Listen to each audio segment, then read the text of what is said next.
John Drake is up next. John is the Vice President of Transportation Infrastructure and Supply Chain Policy at the U.S. Chamber of Commerce. John, thank you for coming on today. You know, it's kind of a follow on what Kelly and I were just talking about, would be right in your wheelhouse in terms of looking at this strike and the economic impact. I think I would ask you first, you know, a lot of people say, oh, it's a X billion-dollar impact on the economy, and then people hear that. They don't really know what that means. What's the one metric people should be looking to see if this is hurting the economy in a broad sense? What do you watch? Well, there's a number of ways to see it. I mean, first of all, this strike has already impacted thousands who have lost their jobs since the strike began. The decision by UAW on Friday to expand the strike for a number of plants across the country means that the U.S. consumer very soon, if they go to a Stellantis dealership or if they go to a General Motors dealership, when they're looking to have their car updated or maintained. What this expansion of the strike means is that it's going to be much more difficult to have the supplies that these dealerships will need to do that everyday maintenance. If you're looking to buy a new car, you're going to begin seeing shortages of new cars on the lots.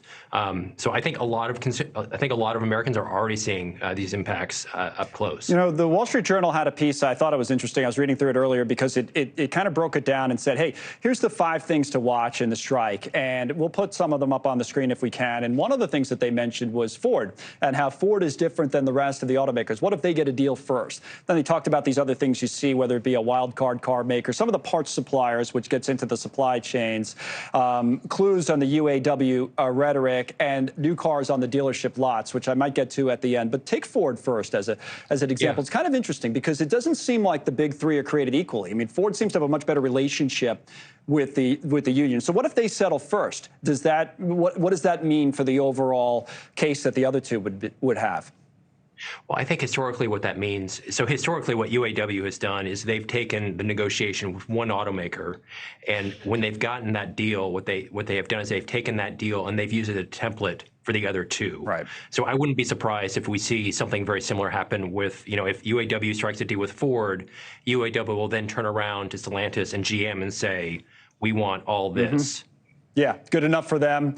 Should be good enough for you guys as well. I mean, it's a good negotiating tactic, at least. Now, I'm going to skip forward on that list. The last one that we had up there was kind of interesting to me as well, because anybody, the new cars on the dealership lots, because you know, anybody who was did some traveling even during the pandemic, right? We got into this thing where you could barely rent a car. There was a shortage of cars all over the place, and it feels like, you know, we just kind of recovered from that, and the industry was in much better shape. And now I guess we're wondering whether if this thing drags on, could we be right back in that situation where there's all kinds of shortages? Do you worry about that from an economic point of view?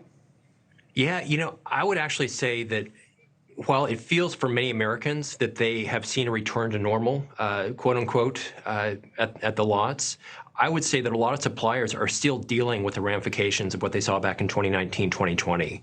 In fact, you know, there are approximately 5,600 suppliers that provide parts and other services to the Detroit 3. Mm-hmm. They went through a really tough time in 2019, and they're still recovering from that. And in fact, 20 to 70% of their business relies on those 3 automakers.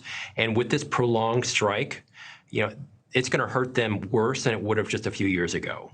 Okay, John. Yeah, it will. We'll stay on this. Obviously, we've been on it for some time anyway, so maybe you'll come back and we'll see how these things all play out. But thanks for coming on today. Thank you for watching. Go to newsnationnow.com to find News Nation on your television provider. And don't forget to click the red subscribe button below to get more of News Nation's fact-driven, unbiased coverage.